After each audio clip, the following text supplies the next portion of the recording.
I'm doing a Honda assembly video for this Honda GX390. I've got an engine that's completely torn apart here, and you're probably going to be able to get your Honda 390 tore apart fairly easily without a lot of help from me. Some of the stuff you're going to want to know is just keeping things in the same order as you took them apart, and you're going to need a puller to take off your flywheel. So other than that, probably no special tools were required to take this apart. And the tools that I'm using today just to put it together is some torque wrenches. I have a little electric ratchet here, and then just a 10, 12, and 14 wrench. After that, just a good socket set is going to be good enough for you. So I'm going to assemble this engine from start to finish, starting right now. I'm going to start by taking my piston that has been taken completely apart and has no rings on it, and I'm going to install the piston rings here. I have the oil ring assembly here, and then I have the top and bottom compression ring. So what I'm going to do first is I'm going to assemble the oil ring. And what I'm going to do is take one of the little rings of the oil ring and assure that it's clean, and then I'm going to kind of stretch it over top of the piston and into the bottom oil ring gap. Now what's important about the gaps in all these rings is that none of them line up with the pin bore. The pin bore is like the worst sealed side of the piston because it has a gigantic hole in it. So you're never going to line up a piston ring gap with the pin bore. Then I'm going to take the actual squeegee part of the oil ring, and when I have a gap right here on this one, I'm actually going to try to stagger this oil ring gap on the other side so it's not being copied by that. And as everybody does make mistakes early in the video, you're going to need to put this ring on first. Don't always do what Henderson does, because the other rings hold the oil ring together. So what I'm going to do is I'm going to take my gap for this oil ring, which is right here, and I'm going to put it on the side of the piston here. Then I'm going to take these other gaps and I'm going to try to stagger them the best that I can. And these rings, what they do is hold the oil ring in place. So that's why the oil ring has to go in first. I've got a couple students in my ear today. This is their engine from the grade 10 engine rebuilding class here at Crocus. And they're going to help me out by finding torque specs, giving me procedure updates to do and things like that. So if you hear me talking to someone else, that's who I'm talking to this morning. This last gap, I'm going to try to, I lined my oil ring up here. I'm going to try to get this last gap maybe closer to the pin bore, but not in line with the pin bore, to keep my gaps from lining up. The oil ring is much more forgiving on the gaps lining up than the compression ring is. So as long as, you know, they're a centimeter apart or something like that, you'll be just fine. Okay, there we go. I don't want to be turning my rings after they're in place, so make sure that you leave them alone after that. These compression rings are they're marked top and bottom. They have the letter R on them, and that letter R is going to face up. And then what I have is I have two oil rings here that are actually different color, and I don't know that the video is going to show very well. A chrome faced one and then a black faced one. The chrome faced ring is the top compression ring, and then the black faced one is the second ring. So I'm going to take the second ring and I'm going to put it on the piston, and I'm going to take this second ring and have the gap on this side of the pin bore. The rings are supposed to be 120 degrees from one another, and I've never really understood why they're not 180. So if someone can ever clarify that for me, I would appreciate that I think it's probably to keep the oil ring gaps misaligned from it. So if I was going to do 120, that means that I would take my ring gap and put it near, let's say, the front of this piston bore, but not there. And then I'm going to take this chrome faced one and I'm going to put it on the other side close to here as well, and that would give me my 120 degree spread. I don't know if Honda just does that, because if you had a piston with 3 compression rings, that would be the best way to do it, so none of them line up. But there we go. I've got that mounted on there. I've chose to do that first, and after those are installed, and I'm going to install those dry, okay? Like, I'm not going to put a whole bunch of lube in ring grooves or anything like that. After that, I'm going to install my connecting rod onto my piston. We've torn this right down. So the part that connects those two is the wrist pin. So I've got the wrist pin there, and my students removed one of the C-clips that holds the wrist pin into the piston. So I'm gonna just throw on some gloves really quick while I'm working with these parts. I might not be able to use gloves the whole time, but they can be kind of sharp when you're pushing on things fairly strong in your hand. On the piston, there's some crosshatch marks on here, and on this side it just has squares, and then on the connecting rod it has the same kind of squares lining up here. On this side of the connecting rod, there's numbers and letters, and on this side of the piston, there's numbers and letters. So the numbers and letters line up. That's the way they're supposed to go. So what I'm going to do is I'm going to lubricate with this engine assembly lube the wrist pin. So I'm gonna just lubricate that up fairly well, and I'm gonna put a little bit inside the piston pin bore as well. And just not to be cheap on it, I might be overdoing it here, but I don't want to start up this engine dry. So I'm going to, and I don't think I'm overdoing this at all. Okay. Now I'm going to line up the numbers and the letters with the numbers and the letters that are written on the head there, and then I can put in my I can put my wrist pin in.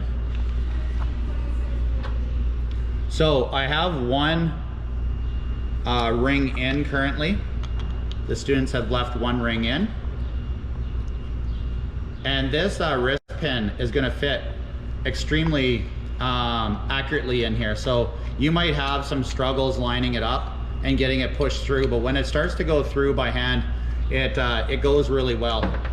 I'm going to take off my right glove here so I can do a little bit of pushing to see that that's seated in all the way, and it is. And then I have this C-clip to install afterwards. The C-clip goes into the piston pin bore here and into a groove, but there's a little cutout right here, and that cutout is to help with removal of the pin. So make sure that this C-clip actually goes past this cutout part, okay? Don't leave your gap here, or that's just going to make that harder to install in the future. The way that a lot of people have a lot of different tools for installing these things, depending on your size of engine, this could be a really tough task. But on this engine, I believe what we're going to do is just use our big fat fingers in there and push it into place. You can see that that went in fairly well. I'm going to take this pick, and I'm going to be careful not to scratch the side of the piston or anything like that. But I do want to make sure that this C-clip is fully engaged into its groove. There. And after I install anything, I'm going to make sure that the piston slides back and forth and makes its movement this way, okay? Alrighty, all good. Any questions from my students from home with that?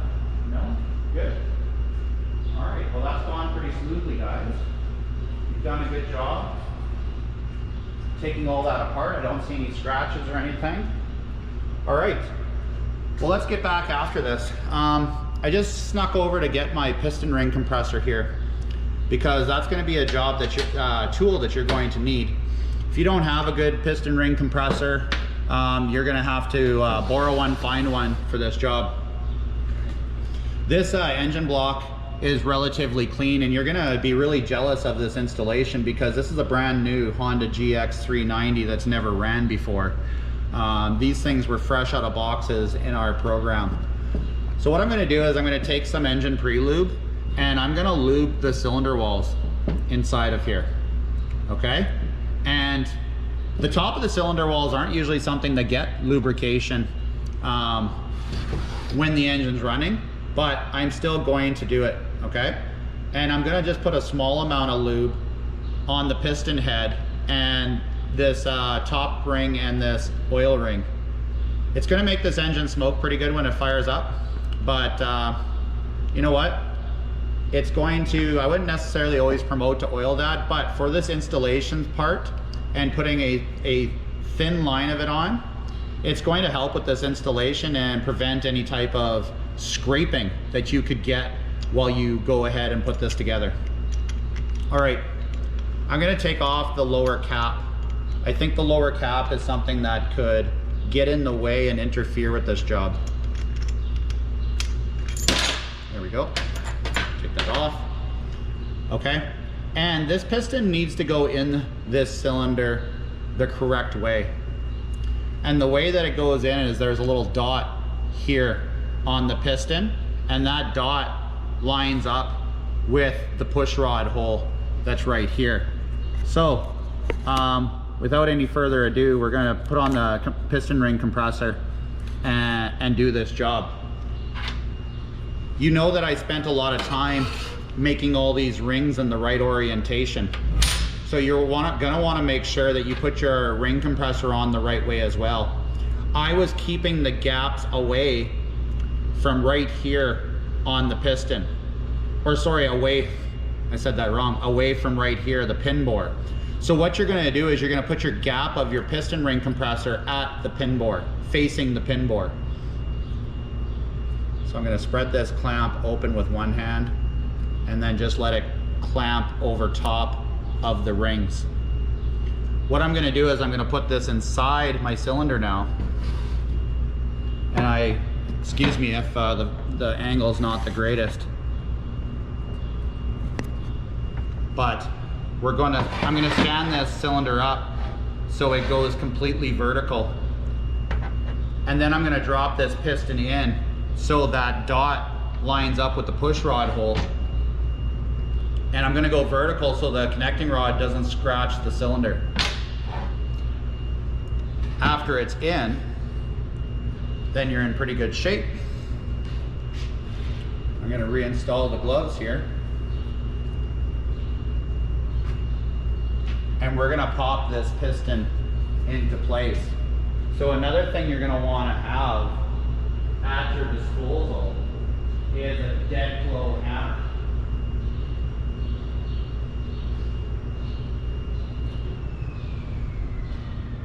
So I've popped across the shop and grabbed my dead blow hammer that I didn't have sitting here. Going to use the piston ring compressor pliers properly to compress the piston ring. And you're going to want to make sure that you don't have any gaps around the piston ring while you're doing this part. And this part here can cause some frustration for some people, so be patient, but kind of take my word for how to do this. I'm gonna put the engine pushed up against my midsection here, so I have something to tap against and hold the engine from turning. I'm gonna clamp on these pliers. They should hold, but they don't. They are kind of worn out from us doing this so much. And then I'm gonna use the handle of the hammer to pop this close. My ring gaps are getting really close to the cylinder now. So what you're gonna need to do is give it a really sharp hit. You're gonna give the piston a really sharp hit and knock it into its cylinder bore.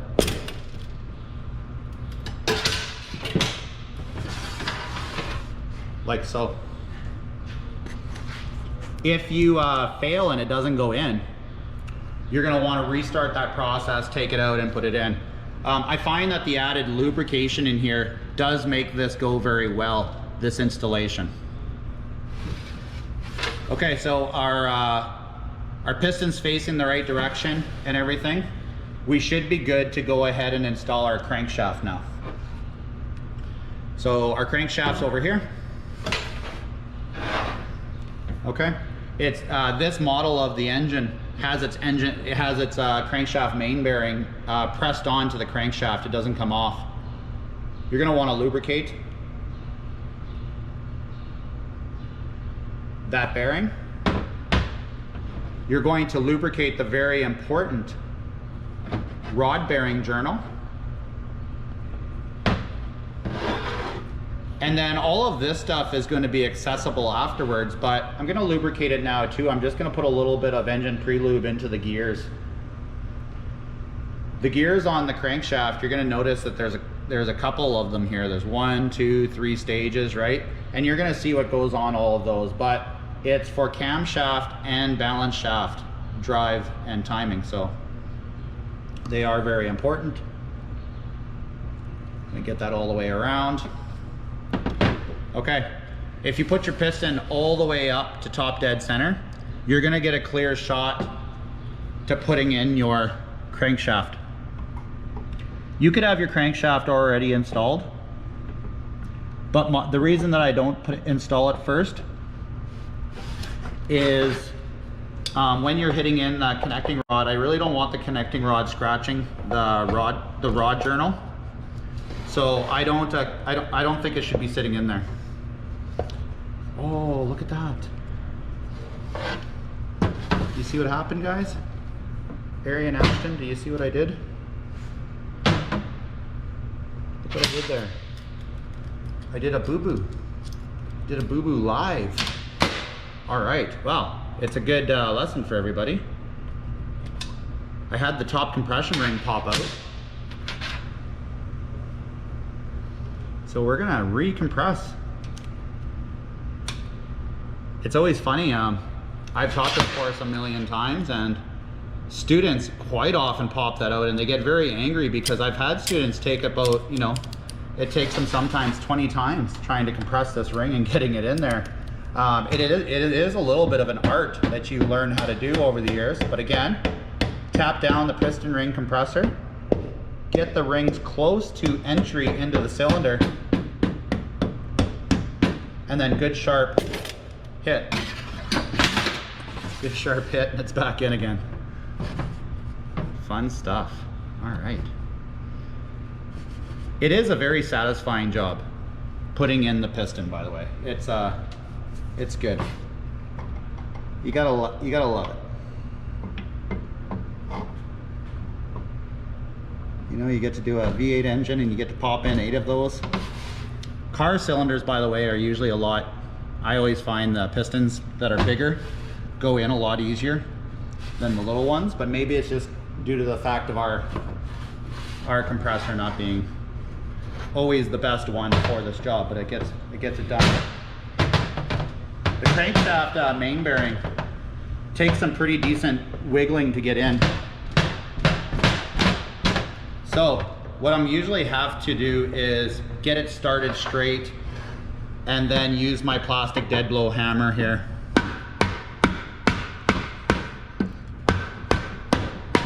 Make sure that you're not wailing away on your crankshaft with a sledgehammer to get that in. That is definitely a no-no. But what you're trying to do is get that bearing completely seated in, so then you can take your connecting rod and push it onto the crankshaft rod journal. Now I've got my piston near bottom dead center and in a really good position for putting on my rod cap here. So I'm gonna take my rod cap and I'm gonna lube the surface. No need for any special sealants or no Loctites please on these bolts. Just put them in dry, clean and dry, but these bolts are always clean. They're sitting in engine oil. The torque for this is 10 foot-pounds. I don't know that I agree with you, Arian. I believe that the connecting rod bolt is 10 foot-pounds. You are correct. I like to give you a hard time. So, anyways, I have a student updating me with, 2 students updating me with some information as I need it. And the torque for this connecting rod is 10 foot-pounds. So I'm going to thread this in by hand. These bolts are kind of special. They have a shoulder on them. They have different width as it goes down, and they're strong. Please don't substitute these with other bolts. You don't lose these. You don't break these. If you need them, you're gonna order them by application. You're gonna actually order the connecting rod bolt. Don't head down to your local parts store, and just because this bolt here threads in or whatever, don't use it, okay? Your connecting rod bolt has strength and profile on it for a reason. So, and those smaller shoulders it has on it, all of that by design. Okay, I've pretty much got this threaded in. You're gonna see me wearing gloves on and off here quite a bit. I usually, as I'm an automotive mechanic by trade, and I don't subscribe to gloves very often, but when you're putting together engine, all these sharp aluminum corners quite often have you donating blood, and I'm trying to do that a little bit less nowadays. So I'm gonna set my torque wrench to 10 foot-pounds. This is a really nice little 1/4-inch drive snap-on torque wrench. It has angle capabilities built in as well.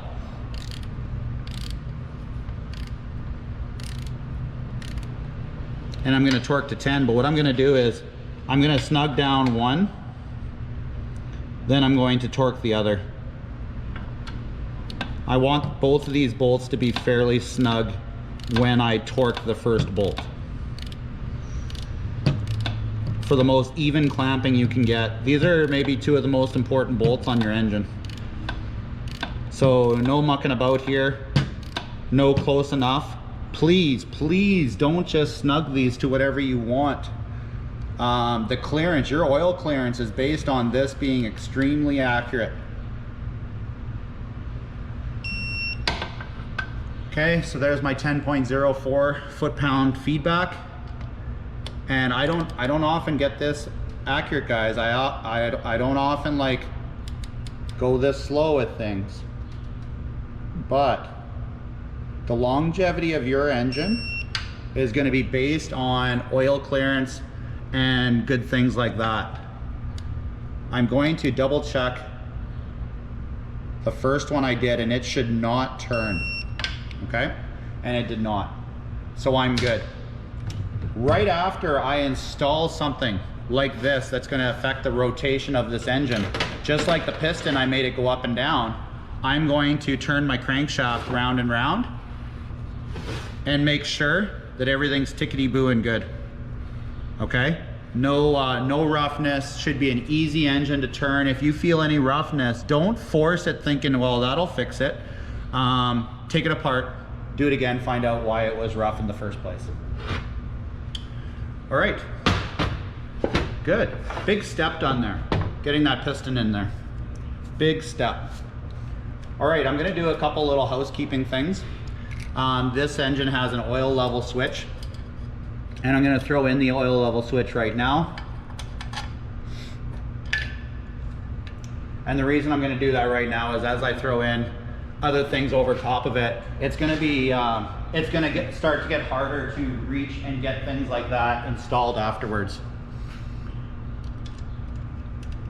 So it has these little 6mm bolts that hold it in.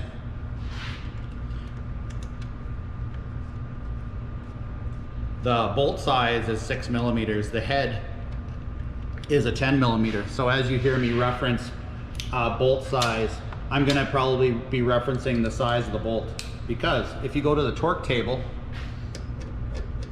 you're going to need to know what the torque, what size of bolt it is, not the head size, but the bolt size.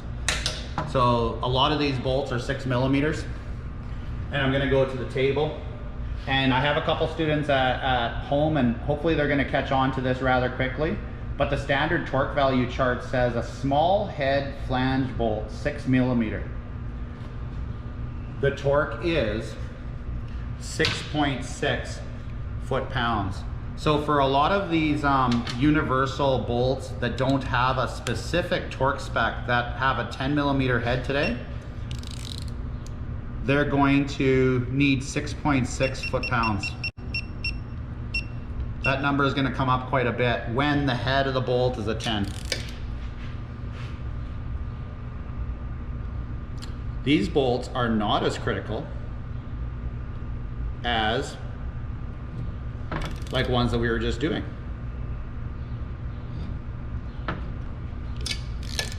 They're not as critical. Whoops.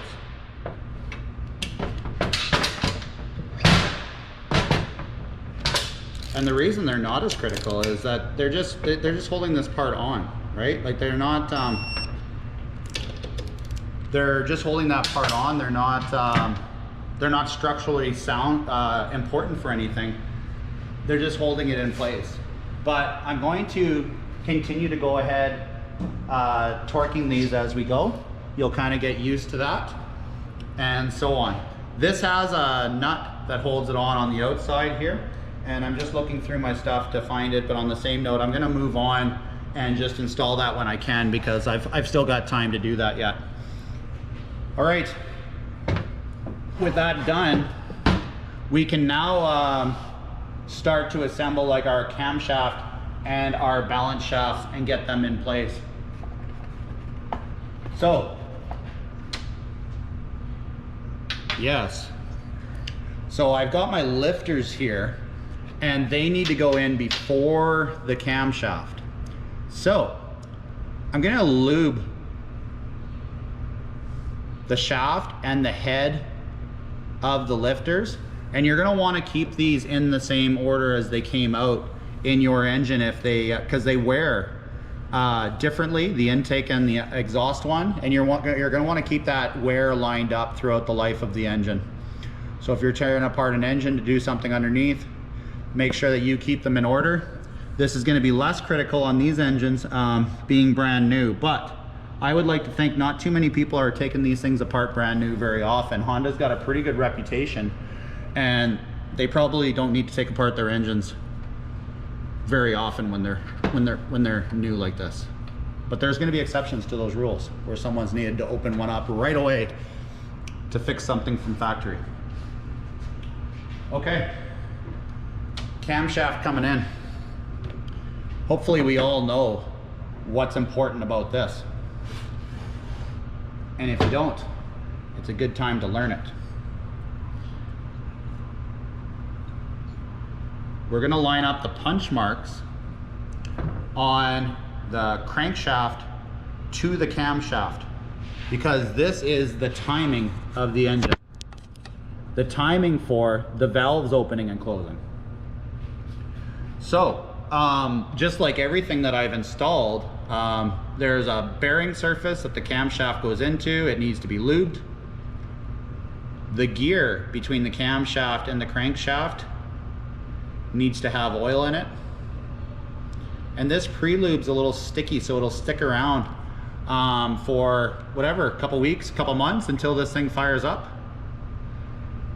Gonna lube the lobes.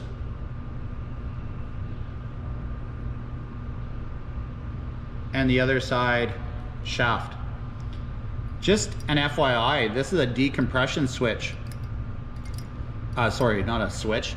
It's a decompression lever that this camshaft has, and this decompression lever will give you low compression while you're pulling the engine over with the recoil, so you can start it easier. So compression when you're using the recoil on these engines typically are only like 50 psi. Don't get worried about a reading of 50 psi, because that's actually the proper reading. If you're getting 100 or so PSI and your engine's hard to pull, it's because there's something wrong with that decompression lever. And there's really nothing to do to it to put it in place. Okay, so I have a big punch mark on my camshaft and I have a tiny little punch mark on my crankshaft, and those things point towards one another.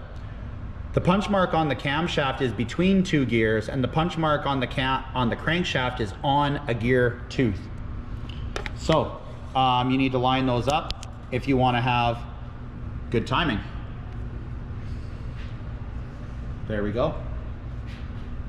The next timing that we're going to do is this guy right here. This is the engine's balance shaft.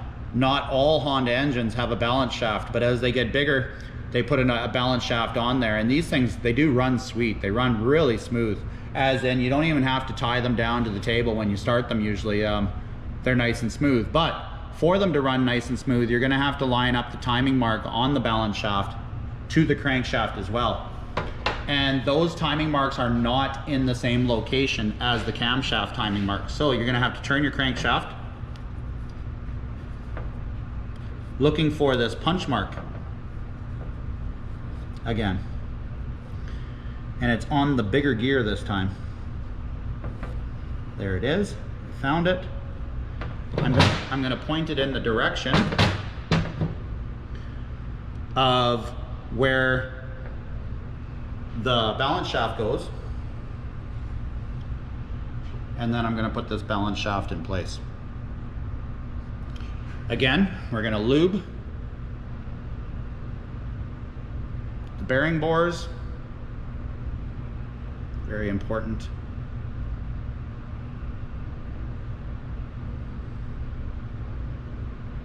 And then let that lube trickle down into my gear teeth.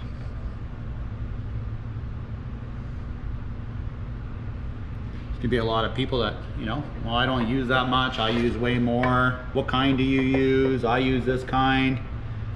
Regular engine oil would work. The engine oil that goes in the engine, it's just not quite as sticky, but it would work. Okay? These things are going to lubricate themselves rather quickly when they fire up.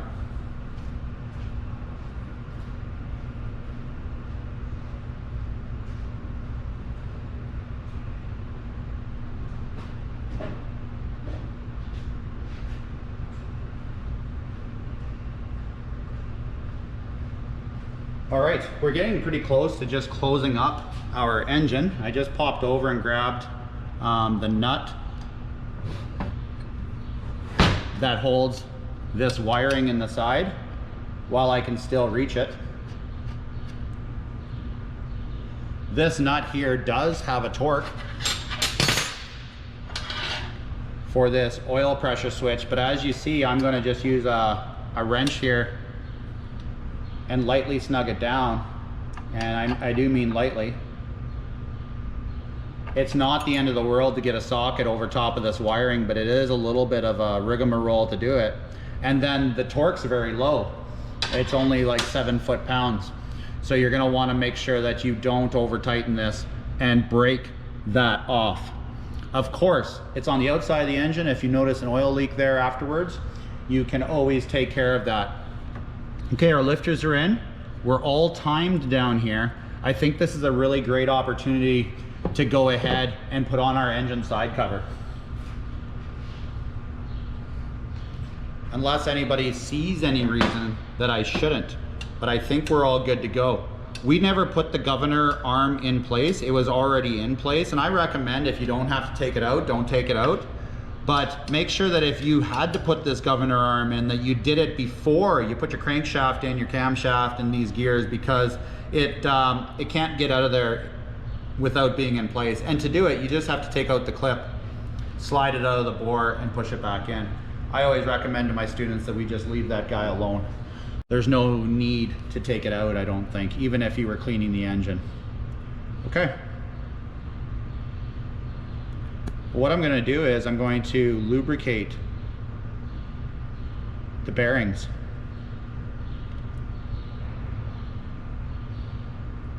From the inside. because you can see all the bearings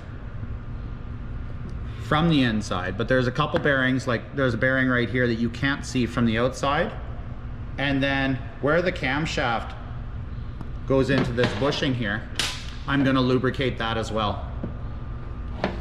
It doesn't hurt to throw some lubrication into this plastic gear of the governor.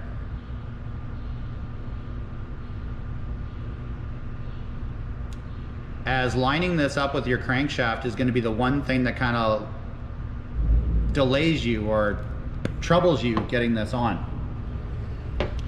So after it's all lubricated and I have this all in place, we're reusing our gasket here today. That is not recommended, by the way. It's recommended that you put your new gasket on for this. Our gasket's in great shape, and we're doing this over and over again with grade 10 students. I don't want to have to throw gaskets at it every single time that I do something. So we're gonna put the old one on. You're gonna be putting a new one on. What's very, could be overlooked is these dowels right here. These dowels are gonna center this place, this side cover in place. And if this wasn't centered properly, it's possible that your balance shaft, your crankshaft, and your camshaft could be off center. You could have a problem there. Some weird wearing and eating up the inside of your engine. So please don't overlook the importance of those dowels. They need to be there. Someone thinks, oh, well, I just lost a dowel. It's not the end of the world. The bolts will line it up. The bolts don't fit as tight as the dowel does. Okay, I'm putting this side cover on, and it's gonna take some wiggling, but what I'm gonna do is I'm gonna throw the flywheel on to allow me to turn the engine. And you're gonna see right away that it slid on super nice as soon as I turned the engine. And that's because the crankshaft lined up with the governor and it just slid together. Don't ever get caught using your bolts to tighten that gap up on anything you do in life, but especially an aluminum cover like this. You will bust your aluminum cover and you'll be throwing that out. I'm sure the parts stores can verify that people do this all the time, and that's a part that they're buying. Okay? The torque spec for these bolts, thank you Arian, who's updating in my ear, 17 foot-pounds for these bolts. There's one hidden bolt amongst all of this that goes behind a gear reduction, because your engine might not have gear reduction. If you're watching this video and you'd be like, wait a minute, my engine doesn't look like that on the back, it's probably because your engine doesn't have gear reduction. This one does. Obviously a great big expensive feature that slows down your crankshaft 6 times, increasing your torque by a lot. I'm going to use this little 1/4 inch drive ratchet to snug these down. And there's no particular order, but anytime you're doing a cover like this in life and there's no like torque spec telling you cross or whatever, please always start in one direction and work your way around. Torque them around and then recheck the next couple.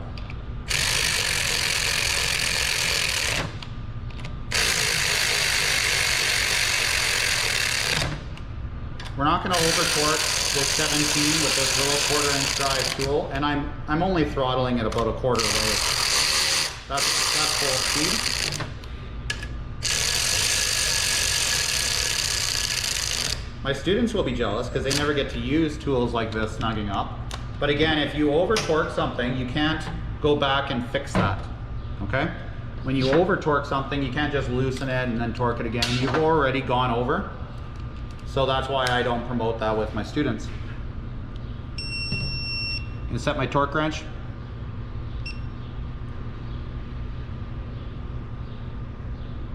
To 17. There we go. I'm gonna start with this one right by this dipstick tube.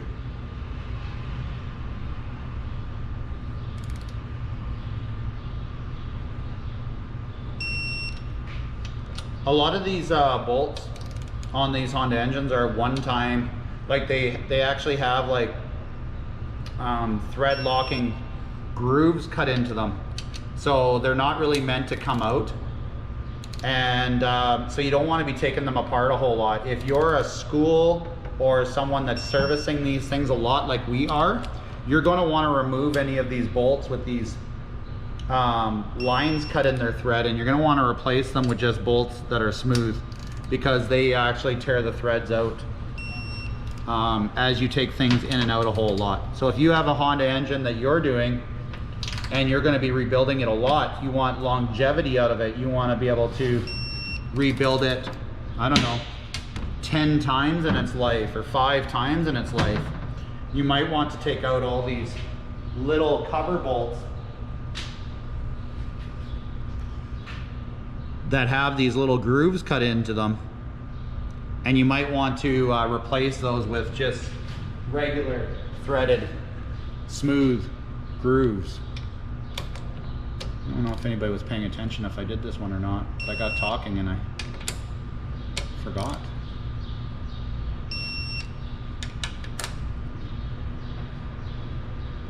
Go back on track. I started here. I'm going to check here again. This should not move. I'm going to just set this down. This one shouldn't move. If it does, I'm going to keep torquing around. That one didn't move. You can even see I got the little bit of a red on both of those. And I usually do the first 3. They don't turn. None of the other ones are going to turn. We're in good shape. All right, our engine's got this fancy gear reduction on it, and that fancy gear reduction is on yours. Maybe it's not on yours, but if it is on yours, then this part definitely applies to you. It's on ours today, so we're going to do it. I think all the Honda 390s have it, but I can be corrected on that. This is called the primary drive gear. The primary drive gear goes on the back of the crankshaft and provides you this small gear for the start of your gear reduction. It only goes on one way and has a special bolt that holds it on.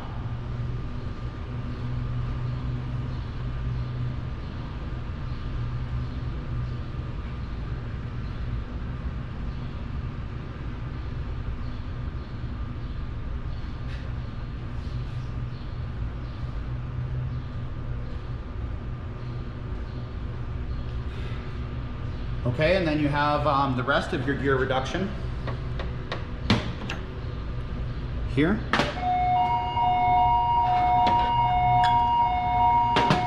We're in a high school. That is a reality of us. A bell going all the time. Just gathering up everything that I need for this. Good, good.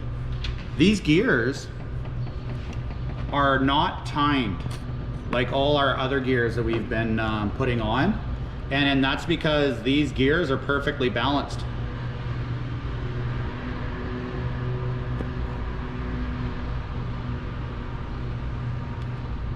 And all they are is a gear reduction. There's no timing here whatsoever. So here's more gear reduction, and this one's going to mesh with this gear here. So we have a small gear meshing with a big gear that gives us 1 gear reduction, and then we're going to have another small gear meshing with another big gear giving us another gear reduction. You can look up the spec on this engine, and I believe it's 6:1. Of course, you could do the math. With these gear reductions, you can count your teeth and all that good stuff like we would have our students doing if they're in person. We're gonna skip that. We're gonna skip it. We've got all our drive gears mounted here. I have the bolt that holds this primary gear on, and it does have a torque.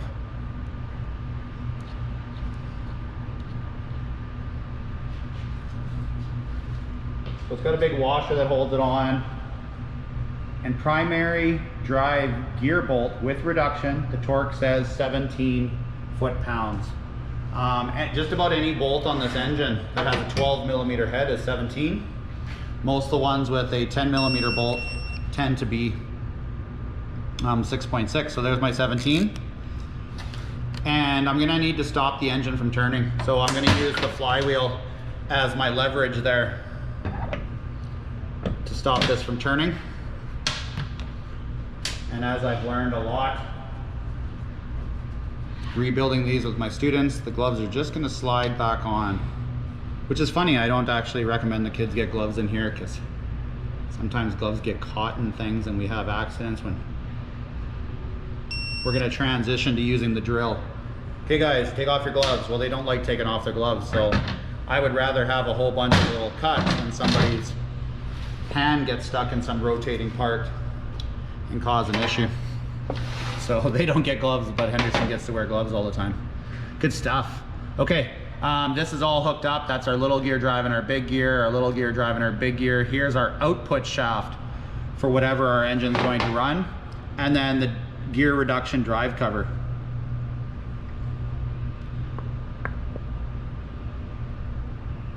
Gear reduction drive cover has the exact same bolts as the crankcase side cover, so that's something really nice. It also has two dowels to line up the ends of these shafts going into these bearings, so don't overlook that again. We need those, guys. Don't throw them out. Oh, the dowels just get in the way or whatever. I don't want to hear it. It's a poor excuse. It just needed a small little tap. Put my seal over top of the output shaft, and then bolts. They have a torque as well.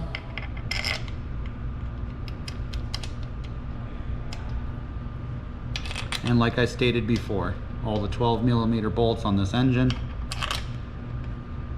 are 17 foot-pounds. So this one's no different. Get my 12 on my little impact. Would there be a problem just snugging these? I don't think there would be a problem with snugging them.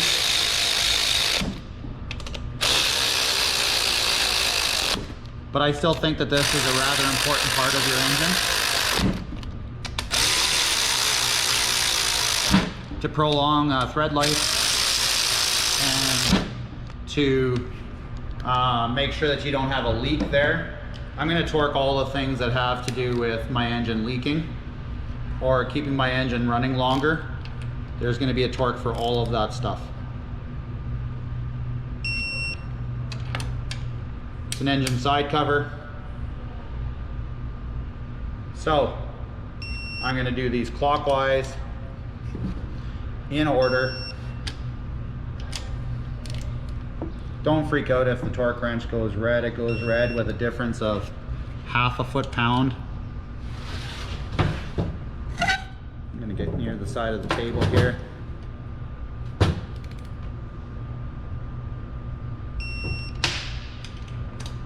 Make sure that when you work, you're in casual shorts, t-shirt, no safety boots.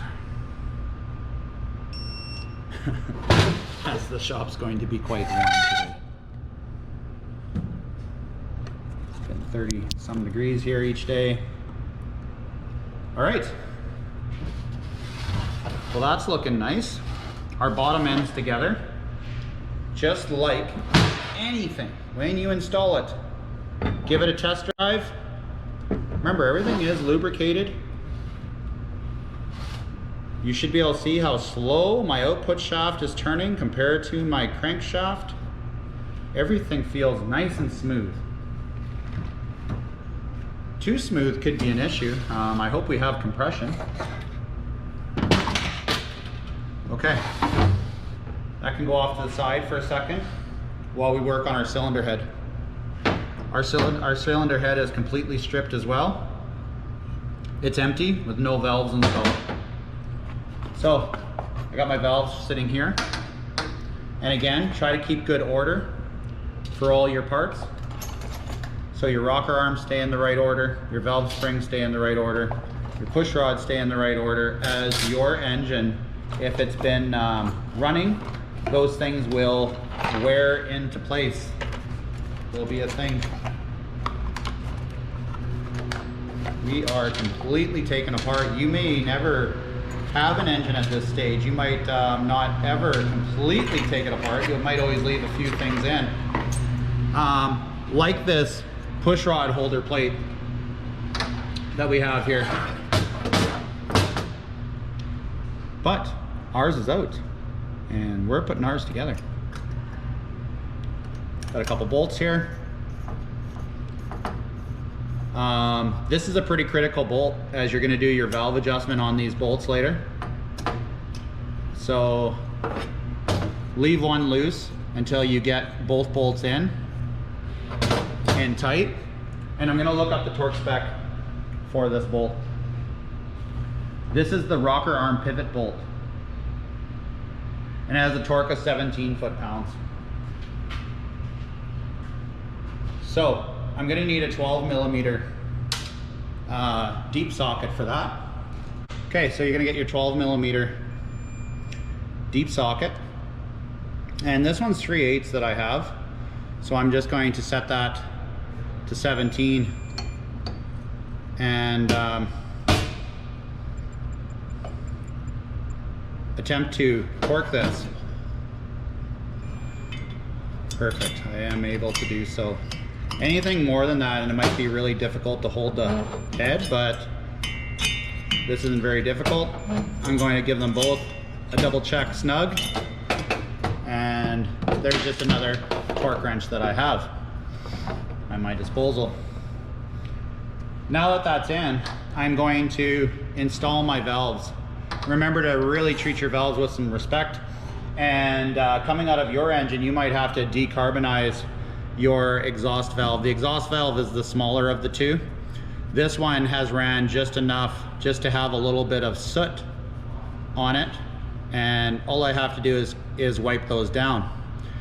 If your engine is being rebuilt or you're doing some service in it, you're going to want to do some valve lapping compound on the valve face, and then install your valve and turn your valve into your valve seat with valve lapping compound, which is a compound that has like sandpaper almost in it, and it's going to wear your valve to your seat.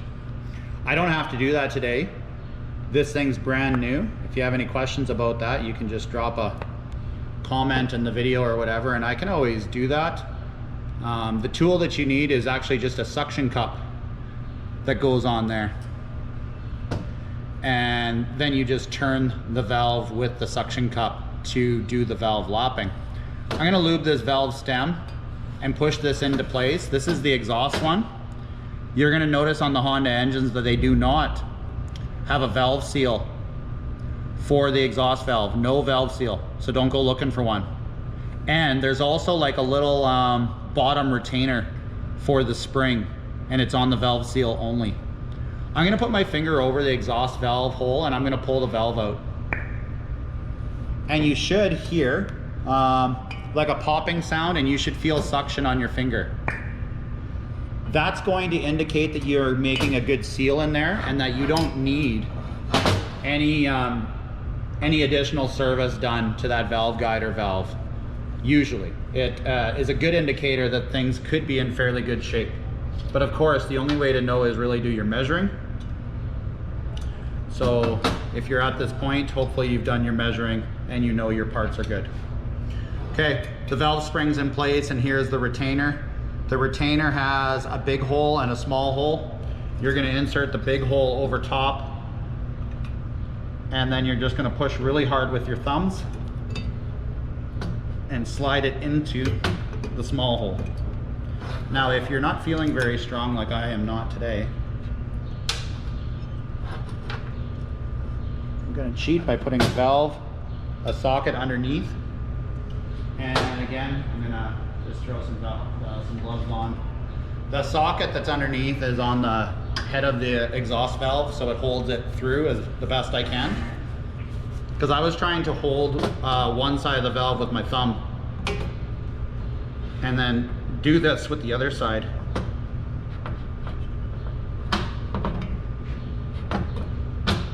And I'm having some struggles here.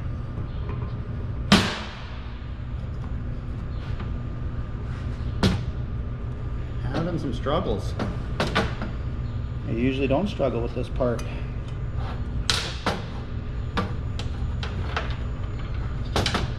If you ever have just something that's not so round to roll away, you can comment in the video with, hey, you know what I put underneath? Something that's flatter.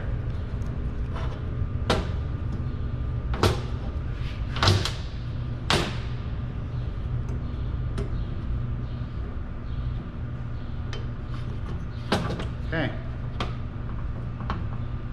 Attempt number 7.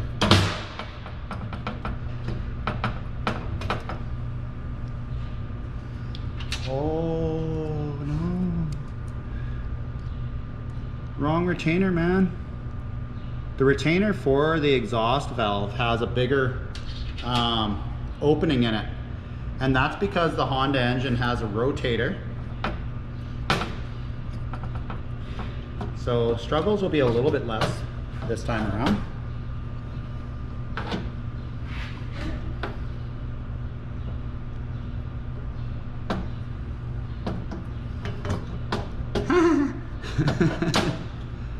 I love fails in videos.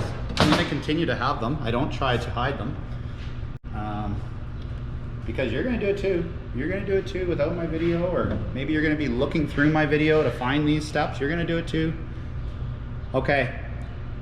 The top of the exhaust valve has this little rotator that's going to rotate the exhaust valve through operation. And that's just to help clean it and maybe cut down on those hot spots on the valve being in the same spot all the time, and it's going to prolong your valve in your engine. So good stuff to know. Intake valve. Remember that your intake valve is the one that has the valve seal. And that's so on the intake stroke, your engine doesn't pull oil down the valve guide and into the combustion chamber. Gonna do the same thing, make a seal. Makes a nice loud pop, good suction. I wasn't expecting to have troubles with these brand new valves, but it's still a technique that I do every single time that I put in a valve. Just to promote that good feeling of, yeah, that feels like a really good seal. It makes you feel a little bit better about the part that you're installing. Okay, so maybe without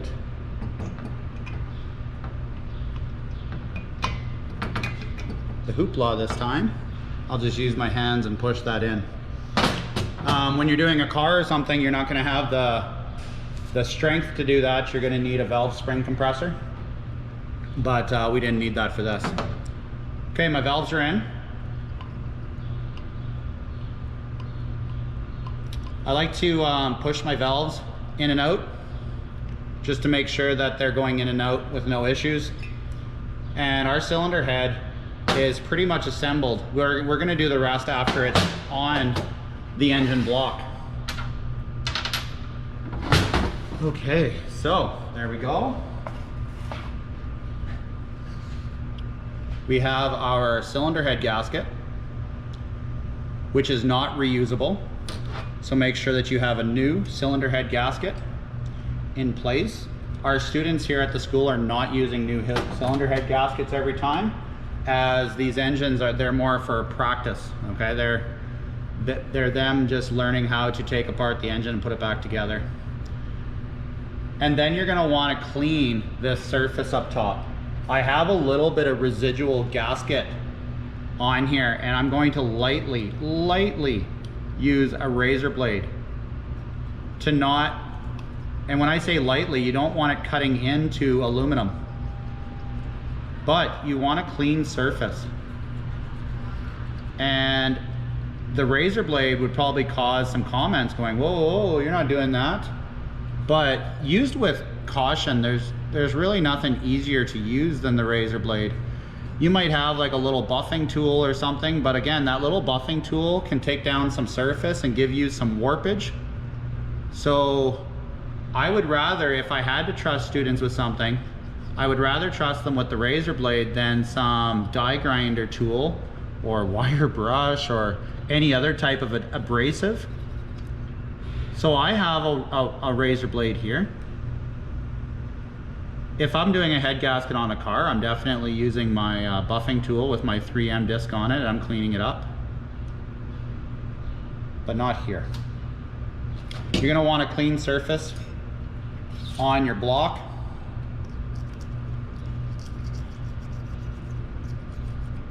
And your cylinder head.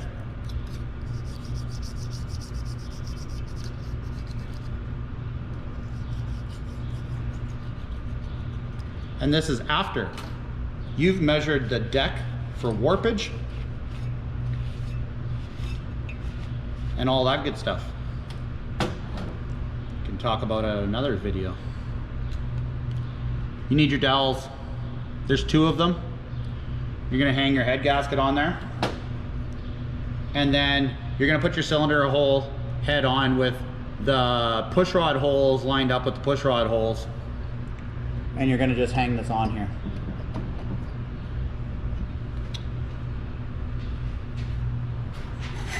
Now,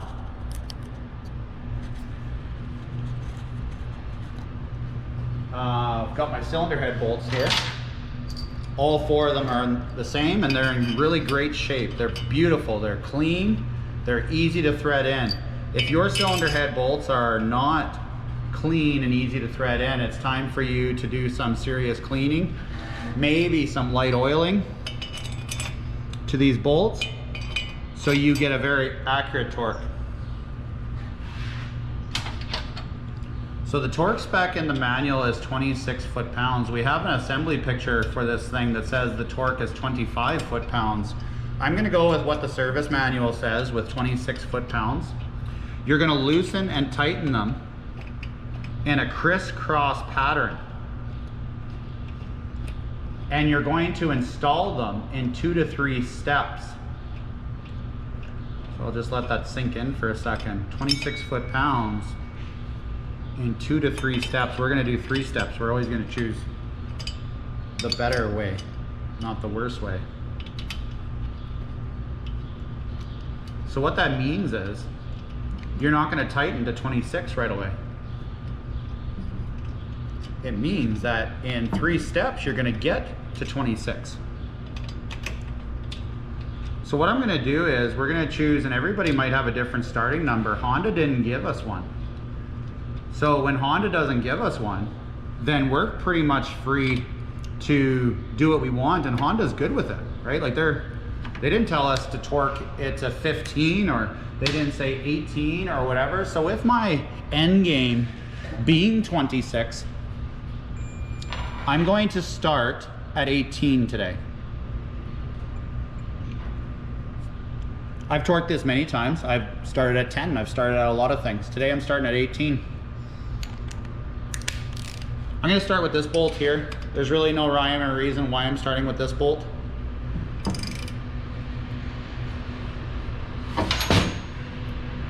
And I'm gonna torque it to 18. Cross pattern puts me at this bolt next.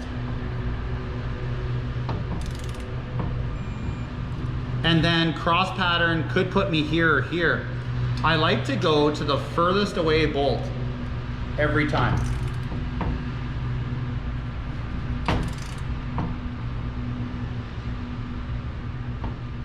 But crisscross does not. What's going on? Have you ever had torque wrench malfunction in the middle of something important? My torque wrench just went blank to and as I was getting close to the number that I knew it should be at, I'm like, come on, where's my 16? Oh boy. Don't you just hate fails? We've had so many. We've had so many. I'm going to loosen this one, and I'm gonna go back and retorque this one. If you have yourself one of these snap-on 3/8 drive, one of the older ones, you gotta definitely keep your hand off the battery cover, or you'll find that you'll have malfunctions like this. Or what you'll get is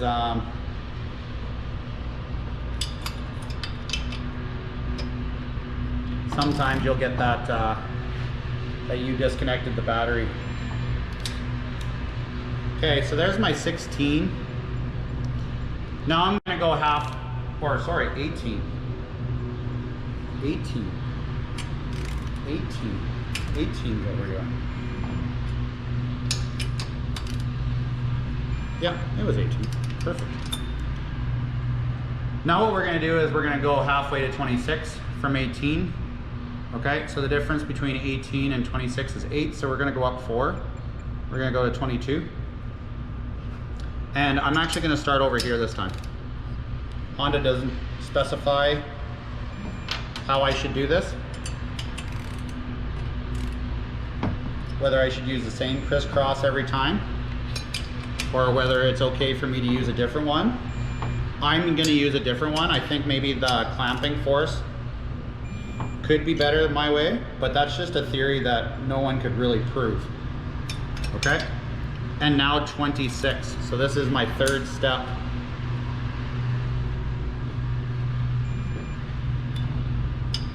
Crisscross, going to the furthest away one every time. So that's what stopped me from going here, was this one, if I measured, is a little bit further away.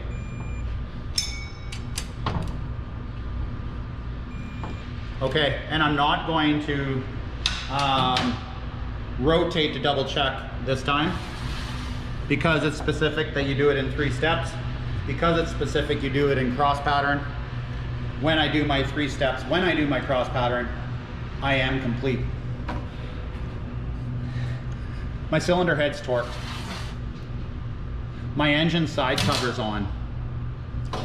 Now is a good time to install your rocker arms and do your valve clearance adjustment. Don't ever do valve clearance adjustment without your engine side cover on, without your engine torqued. You're wasting your time. The push rods need to go in and line up with the lifter holes down there. You're not gonna be able to see the lifter holes. So the only way you can know for sure that those push rods are lined up with the lifter holes is, again, let's turn our engine. This is perfectly safe. My valves are closed and I have proper timing. But both my valves are opening and closing. And what I'm going to do is put them both in the closed position to install the rocker arms and to do my valve clearance adjustment. That's coming up here shortly. The big one, the one that slows people down, the one that's gonna affect how your engine runs and all that. Okay, I'm gonna lube my contact points, being where my push rod engages and where I touch the valve, and a little bit around the adjustment nut because I can. And I don't think that's crucial, by the way. The adjuster nut, where it contacts the rocker arm, can get a little bit, as I would believe, and I don't know what the time is between when you start your engine and you get oil to the top end of your Honda engine. I don't know that number, as the oil would have to come up through your push rod hole. So knowing that, there's no sense anything starting dry. And you'll get that feedback when you start your engine, whether it's nice and quiet or whether it's got some clickety clack going on. So these are my adjuster nuts, and then these little ones here are my lock nuts. I'm about to do valve clearance adjustment, and I believe if you have the Honda manual that it's in section 3, page 10, starts with valve adjustment. Valve adjustment, super crucial. Super crucial. We're actually going to do something technical here. Most of the stuff hasn't been too technical. Maybe putting in the piston and the rings and stuff has been, yeah, sure, that's technical, I guess, but we're about to get there. So if you're reading your service manual, great. If you're not, then you're going to want to just maybe take some hints from me on how I do valve clearance. First off, what I like to do is put my flywheel on, and then I like to take the recoil and pretend like my recoil's on and pull it to see which way my engine turns. And this engine turns, it looks like it turns clockwise when you're looking at the flywheel. What I need to do is go through my 4-stroke cycle and get my piston to top dead center of my compression stroke. So what I like to do is start with my intake and then go through the 4 strokes if I need to, just to confirm everything's tickety-boo and I've got it all figured out in my head. So the piston's at the top, and right now you can see the intake valve is opening. So the piston's going down, that's the intake stroke. When the piston comes back up to top dead center, that's the compression stroke. But to confirm, piston goes down, valves are still closed, that's the power stroke. Exhaust valve opens, piston comes up, that's the exhaust stroke. Intake, and then when this gets back to the very top, that's top dead center of the compression stroke. The service manual shows you doing valve clearance when your engine's all together. I don't believe in doing that. I think this is the time to do this adjustment. So if you're going to read the spec for adjusting the intake valve, which is the side nearest to the carburetor, you're going to see that it tells you the spec. So you're going to use your feeler gauge or your thickness gauge to measure the clearance between the rocker arm and the valve stem. So the intake valve has a spec of 0.15 of a millimeter or 6/1000ths of an inch, depending on how you're reading. So open up the clearance a little bit, slide your thickness gauge in there, and then using the adjustment nut, you can slowly tighten it until it starts to grab your feeler gauge just lightly. Then what you're going to want to do is take your 12mm wrench and slide it to 12? Come on. Get it together, man. I ain't no 12. Okay. Take your 14mm wrench, slide it over the adjustment nut, and then you're going to tighten down your lock nut. Trying very hard not to allow this to tighten.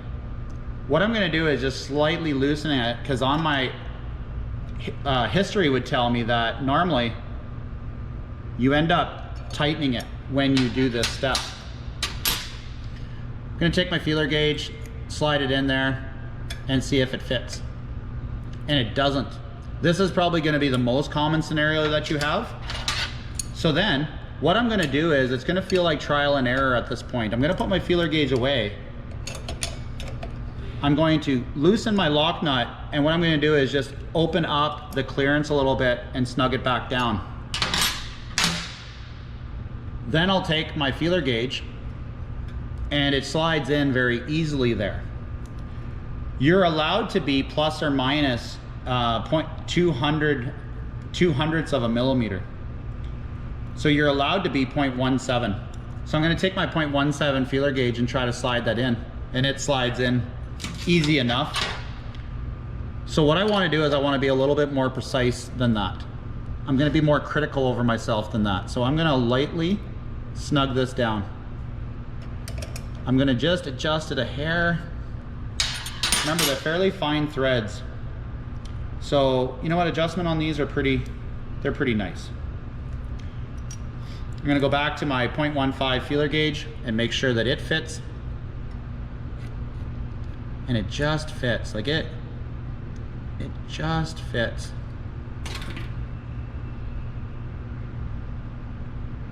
Yeah, that's nice. That's nice. I don't have a smaller feeler gauge to slide it in, but this 5 fits. There's no way the 0.15 fits. There's no way this 0.17's fitting. Make sure you're not forcing the feeler gauge into place, because if you're forcing it hard, you're actually opening the valve and your feeler gauge will slide in and you're like, oh, I got it in, it's all good. What you're gonna have is too tight a valve clearance. When you have too tight a valve clearance, you will not have compression. You will have no compression because it'll actually hold your valve open slightly, especially when the engine warms up and things expand and that. Okay. 14mm wrench. Hold the adjuster and just back it off a hair, knowing that when I snug it down, it always like tightens it a bit. 0.20 of a millimeter. Gonna slide that in. Ooh, it slides in a little bit too easy. So again, back to trial and error. Tighten it a hair. Lock it down in place. And try that over again. That feels pretty nice. 0.20. Again, it's allowed to be 0.02 of a millimeter over by spec. So I'm going to take my 0.22 millimeter and try and slide it in there. Cross our fingers that it doesn't fit, and it doesn't fit. So we're bang on in good shape there. Now these two lock nuts have a torque spec.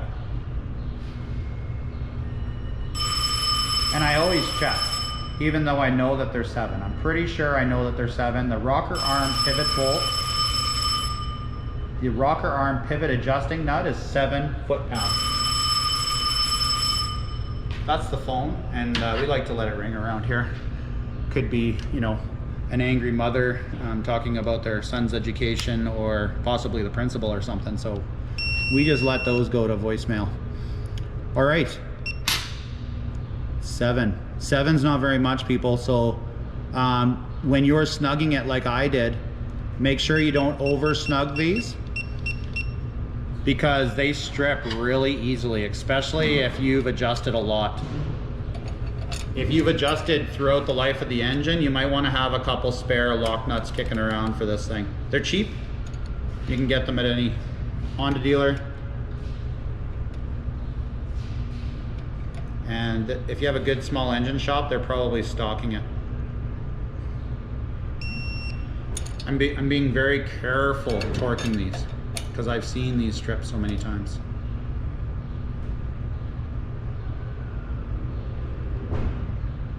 And I'm very careful to hold that adjuster nut. After you're torqued, okay, I know it seems like we already did it, and no torque doesn't mean you went out drinking on the weekend. You're gonna take your feeler gauge and recheck those specs. That feels really nice at 0.15. This feels pretty good, 0.20. And the bigger one, the 0.22 doesn't fit. So we might be like 0.21 or something like that, but very, very respectable torque. You should be able to grab these and even feel the play, and that's your valve clearance. It's done. If you wanted to double check your work, you would throw your thumb over top of the spark plug hole and try to turn the crankshaft, and you'll get a really good seal going on in there. If you've installed your rings correctly, if you did your valve clearance correctly, so on and so forth. Okay. let's get after this. Let's close this up now. We've spent a lot of time on the critical stuff. Let's get after this. Let's put some miles on here, if you get what I mean. We're gonna get after this. So, the cylinder head cover, the valve cover, the rocker arm cover, whatever you want to call it.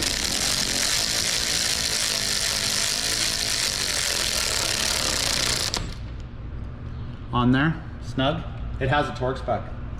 In the picture, the torque spec's big. It's like 25 foot-pounds. No way in the world am I tightening that. Yeah, like, and I know it's supposed to be like 25, 26. I'm not torquing it to that. I can't. I even attempted a little bit, and I'm like, no. That's bad. Do not, I don't think you can torque that much. And if someone wants to clarify from Honda, or I don't know, somebody that rebuilds these things when I post on YouTube, like, please do. But I just don't think I can I just can't do it. Nope, I'm not doing it. I snugged it there, you saw. For a person that's installed valve covers their entire life, I feel like I've done it justice there. I'm not gonna make up some torque. Okay, the blower cover is timed with these little plastic nubs in here. So make sure that you line them up properly. And then this recoil and this air diffuser deflector cover thing, it has a timing mark as well that you need to line up. They're just a little plastic nub that lines up with a hole, but don't just throw them together all willy-nilly. The reason that they're timed, and this is, I believe, the only reason that they're timed, is so this recoil hub on the front can indicate top dead center when you have your engine together. All right, flywheel nut, big nut, means big torque. You're gonna have to tighten that. And I hear a lot of mechanics just saying, yeah, that's 4 ugga-duggas right there. And no, I'm not gonna do the ugga-duggas with the impact. I need to stop this cylinder from, this engine crankshaft from turning. 125 foot-pounds is the torque on this nut. So what you see me doing right now is this indicator right here shows where the piston is, so that would be bottom dead center. I'm gonna put the piston all the way down, and I'm gonna thread a bunch of nylon rope into the cylinder. That nylon rope is gonna get compressed by the piston on its way up and stop the crankshaft from turning. This rope, no doubt, could leave some residue or rope debris inside your cylinder, and I'm just gonna let the Honda engine, like, nothing's gonna get left behind, but if it did, I'm gonna let the Honda engine eat that up at startup. Num-nums. If you think you dropped something more than that in there, then obviously you can, things that I've used in the past is a shop vac with a little piece of fuel line on it to suck up anything that I needed to suck up. And it does work. So, I'm gonna lean into this a little bit. It's kind of like torquing the wheel on a truck. I should be the other way, so I'm pushing down. But I'm going to do this way so you get a good view on the video. So I'm doing this for you. I am struggling. There we go. There's my 125. Please push down on it when you do it. It makes your job a lot easier. Turn this back to bottom dead center. Take your rope out.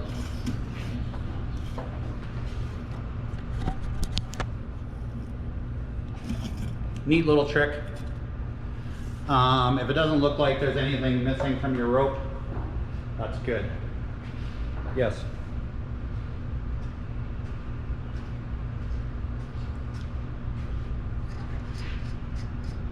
If you put what else inside the hole, Arian?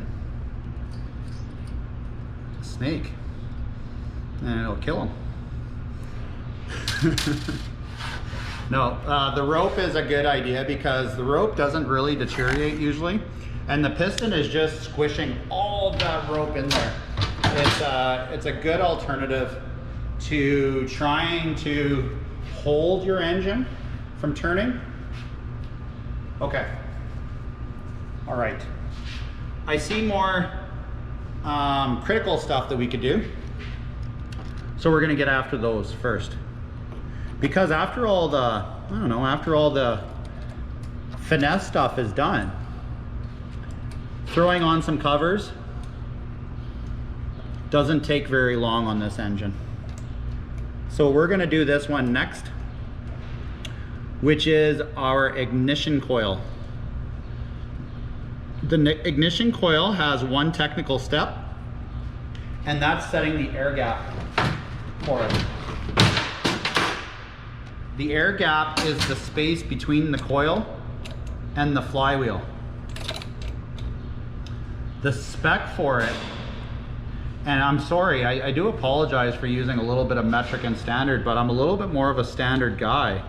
So 16 thousandths of an inch is the spec that I've been using for these, but I do know that that's 0.4 millimeters. So gonna take out our feeler gauge. That's 0.4 millimeters. You're allowed to be off by 0.2 of a millimeter. So this isn't the most technically close step and tight tolerance step that we have out there, but it still needs to be done.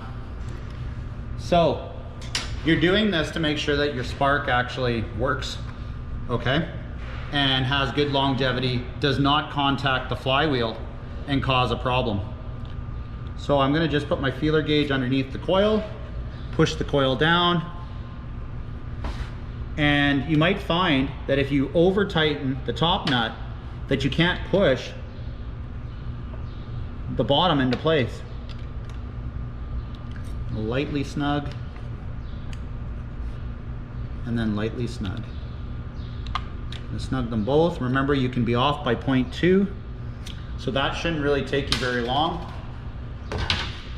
I'm using the standard torque value chart for a 6 millimeter bolt, and that being 6.6 foot-pounds.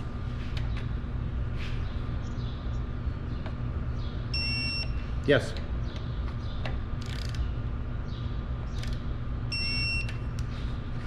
We're putting the proper space between the ignition coil and the magnet.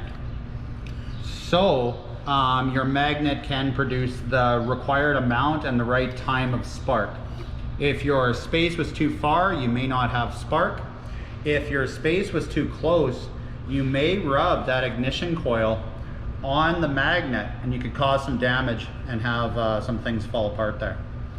So that's why we're doing that step there, to set the clearance between the flywheel and the ignition coil. Just to clarify. Okay. All right. Technical stuff. Some stuff technical, some stuff not. What I'm going to install next is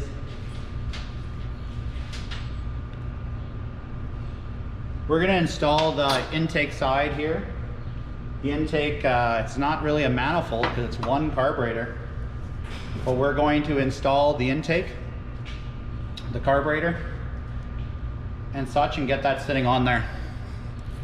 So you have some parts that are needing to be installed on that intake side, and including the large air cleaner in the end. So you need to start off with a gasket on here. And what I can tell you about these Honda gaskets is that they only go on one way. All right. And as I can see on the carburetor, the gasket had stuck on there. So you don't even really have to worry about it if your gaskets are still in place. But if you put a gasket on wrong like that, it does point out immediately like, hey, that's not the way that goes there, buddy. Okay? When it lines up perfect, you'll notice that it lines up perfect. Okay, this little plastic adapter goes in between. Okay, and I'll notice that if I have it on the wrong way, that things don't line up that great. Okay? They don't. So, as you're lining all this up and putting it on, you're gonna notice that there's a groove inside of here, okay? And that groove needs to line up with the carburetor's vent hole there for it to get air. So we're gonna line that up like that. Our carburetor already has this gasket on, but the hole needs to locate at that hole on the carburetor. So we're gonna slide that on. Then we have this thick gasket here that has all these little access ports, and if you put it on incorrectly, it'll show you pretty much right away that you've done that incorrectly. When you've done it right, all the holes inside the carburetor will line up, just like we've done there. And then we can put this air cleaner on. Right now, I'm going to just chill for a second with that and start to hook up some other things on my carburetor first. Like my throttle linkage that goes to my governor arm. So I'm gonna put the spring over top of my arm.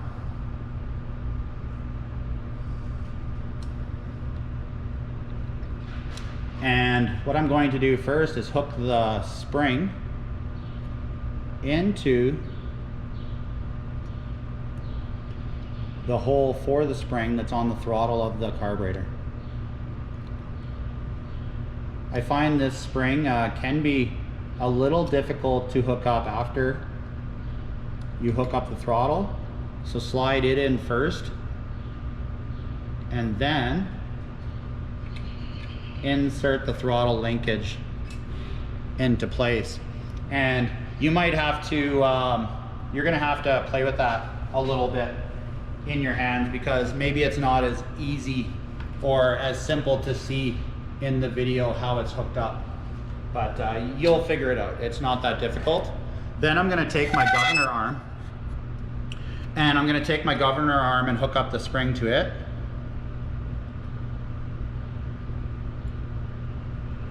On the inside hole, and then I'm going to hook up the throttle linkage to the outside hole and just slide my governor arm over top of the governor shaft. If yours is still lightly punched, you may have to tap it down into place. Be careful not to get too rough with that. Now my throttle is hooked up to my governor arm. Now I'm going to put in my throttle plate and this spring to the governor arm. I've got mine disconnected and there's two holes there. You can play with those different hole settings to see what type of adjustments you're going to get out of your governor, how you want your engine to perform and such. I'm going to put it in the first hole and be good with that. The ignition coil wire goes into the holders of that intake, and then you're going to need 3 of these very short 10mm bolts that are used for covers that you're going to find all over your engine. And you're going to put in the back cover bolt or the back bolt, and you're going to put in the top bolt.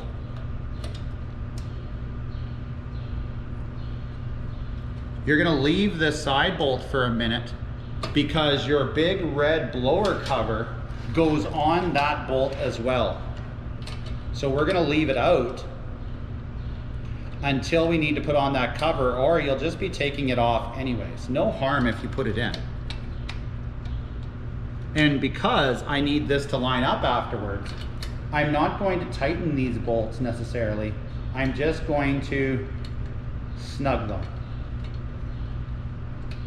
We'll get to tightening them after we get this together. Okay, I'm gonna put my hose in here that pulls gases, my blow-by gases out. And yeah, this is looking pretty good. I'm trying to think of a reason not to put on my big red blower cover, and I don't think I I don't think I have a reason. We're torqued. We're torqued. We haven't torqued these yet. We haven't torqued those. Okay. Good time here.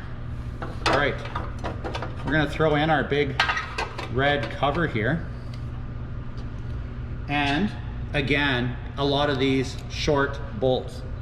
The short 10mm head, the 6mm bolts is what they are when you're looking up the torque spec. So that puts them all at 6.6. And this is one of those, this is a bunch of these bolts that I'm not going to torque as I put this engine together. Personal preference as it may, you may be more particular than me, and if you are, then go ahead and you can do your 6.6 foot-pounds of torque on these. But being one of these parts that might be serviced just by the customer or the next shop that doesn't believe in a torque wrench or whatever, I'm gonna get after this job and just snug these down with my 1/4" drive electric impact. If you've noticed me using this 1/4" drive electric impact, and I go ahead and I do these torques, I've been underneath on all of them. And when I do these covers, I know that I'm just gonna give it that hair a little bit more to reach the torque that I need. If you're gonna start stripping things because your impact's too big or whatever, then that's, I'm sorry, but that's your problem, not mine. So,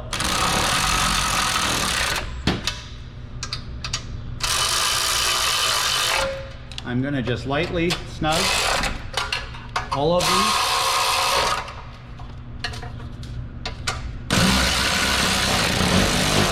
If you,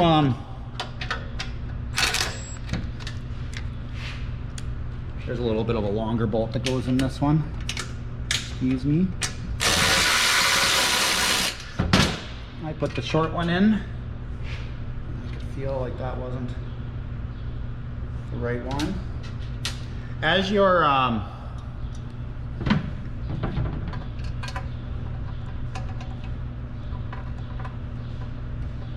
doing this on maybe another Honda engine, let me just bring this over to the side here.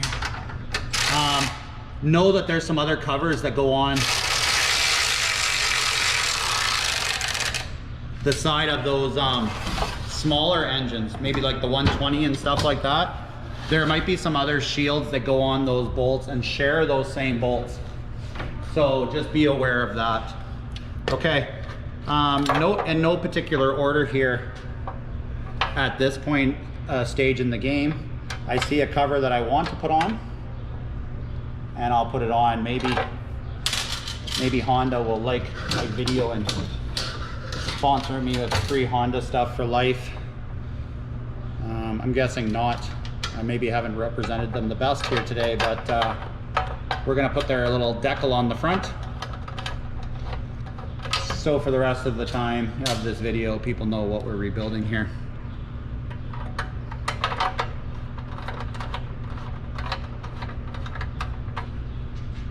If you're putting this together and you happen to strip any of these fasteners, a helicoil is a good fix for these. And these are the first time these engines have been apart. We're gonna have quite a few helicoils possibly being installed in the next coming time, because these bolts, again, aren't necessarily meant to, especially with aluminum blocks, not meant to come in and out, in and out, in and out that much. So if you find that you have stripped any of these fasteners, helicoil is cheap, 6mm by 1 is what all of those little threads are. And yeah, you can do that quite easily.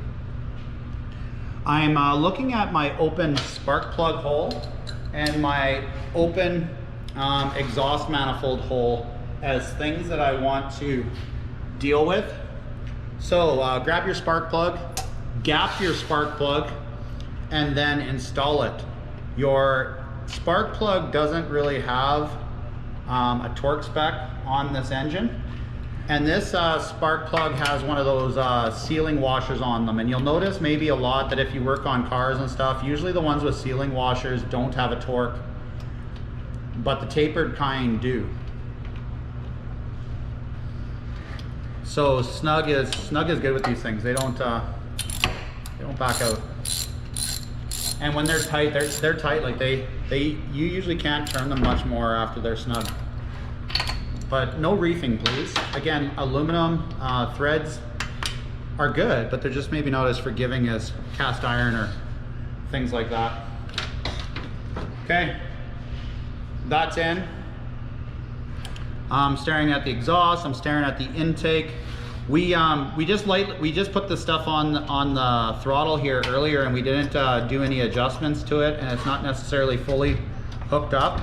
So I'm gonna just finish that up first. And the way I'm gonna do that is by putting on the air cleaner assembly. The air cleaner assembly has, again, this blow-by tube here that pulls any blow-by that gets past the cylinder in combustion stages, that gets into the bottom of the engine. It's gonna pull those gases back out and burn them through that process. If you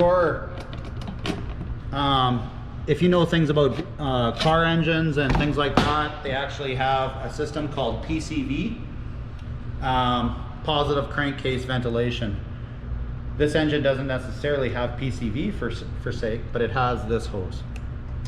Okay, I'm gonna install my choke lever. I didn't see it there. I caught it as I was throwing this together.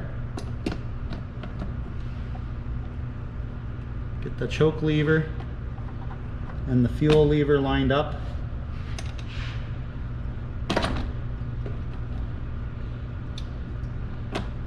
Everything should slide together really well. If it's been apart a bunch or someone's gotten rough with these really long bolts, sometimes you'll just have to straighten them out a little bit. And I'd be looking at the standard torque value chart for a 6 millimeter nut. But my history with these things and getting them to run right, I've noticed that I just snug them.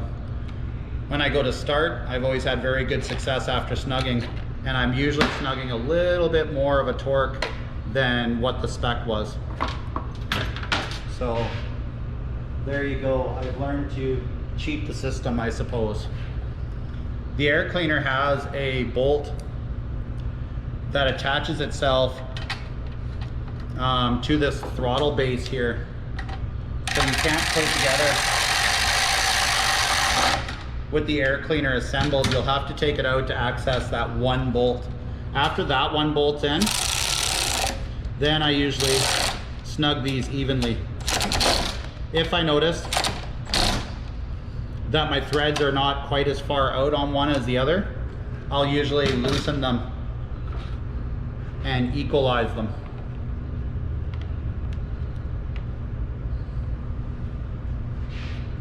All right, we're getting together here. There's a washer on the bottom of the air cleaner that that will locate center on this cover. So feel free to kind of push that in there, and then you can put your air cleaner on and the air cleaner wing nut. Don't worry about torquing wing nuts. They have finger access for a reason. And then this cover is going to slide over top and almost kind of, it's going to start to look like a finished product here pretty quick.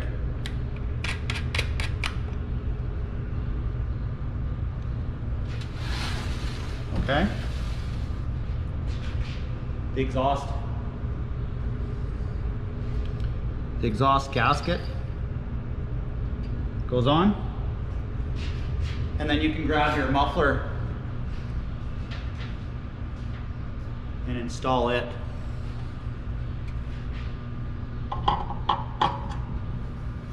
You see a little presence of a bolt there. Everybody watching this was like, watch out, there's a bolt there. Yeah, that little side shield has an additional bolt to hold it on. Maybe they had troubles with their shields breaking in the past. I Don't know why that secondary bolt needs to be there, but it works.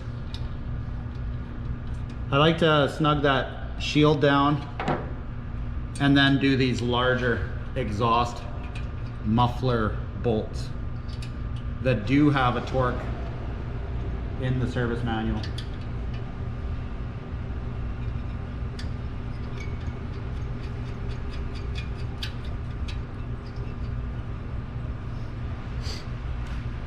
The torque for those, it's a 12mm bolt.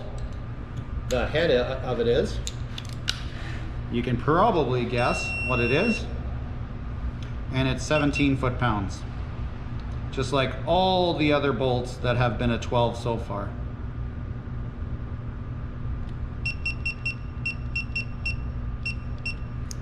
$17. I am going to torque this because again it is sealing my exhaust system.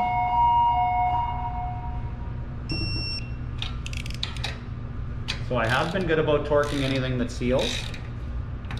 Critical for operation and running of the engine, but you've seen my shortcuts. Go ahead and use them. And when I say shortcuts, yeah, right. What are you talking about, man? You've been on camera for like 2 hours.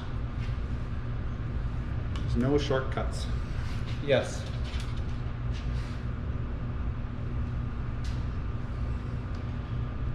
Yeah, I actually have my student telling me about my oil level sensor that's not connected, and that's because I haven't connected this sensor as well.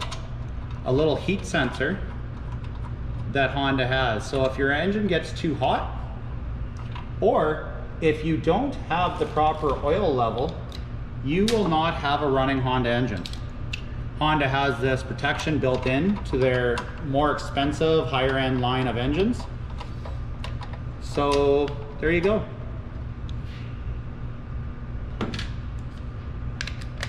I'm gonna just snug with this. All right.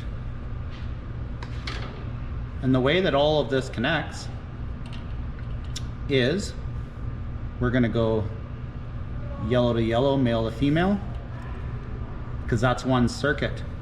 This is, and then this coming out. As long as these two are happy, this one's going to allow your engine to run. So this wire is going to go here, and then the one that's yellow and black is going to go to our sensors here. All right, you might you won't have to worry about messing those up, as that circuit's going to work almost any way you hook it up, which is pretty super nice. It's got a little holder to hold all our wires in place. Okay, I don't have much left, but we do have one important adjustment left to do. So we're gonna do that adjustment right now. And the adjustment that we need to do is the governor adjustment. We installed the governor and we haven't tightened it yet. And there's been a really good reason why we haven't. You need to adjust your governor so you have proper RPM when you start these engines. So what you're gonna do is, in the service manual, it tells you all about how to do this, but you're gonna open up your throttle, and then you're going to move your governor arm in the same direction towards wide open throttle. WOT, if you will. When you move the rod to wide open throttle, you're going to take a pair of pliers and you're gonna turn the governor arm shaft in the same direction. So it's maxed out in the same direction as your governor arm is, and then you're going to simply tighten down the bolt, the pinch bolt. And that's as simple as the governor adjustment is. It's not really worth worrying about a whole lot. It's a pretty easy step. But again, if you don't do it, you're going to have some engine RPM issues where you have a runaway engine running very fast. And things like that.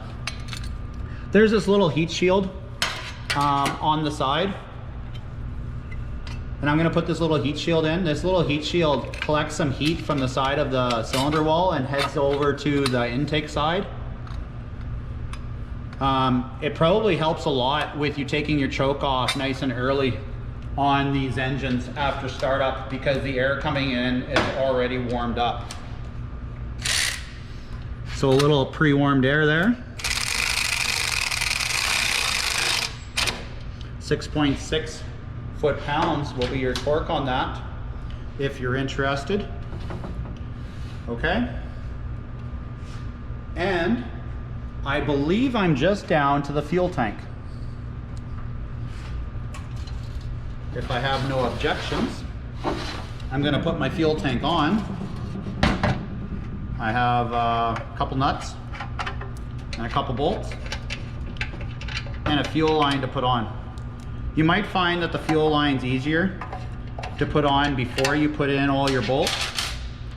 So you do what you will there. I'm sure you can figure this step out.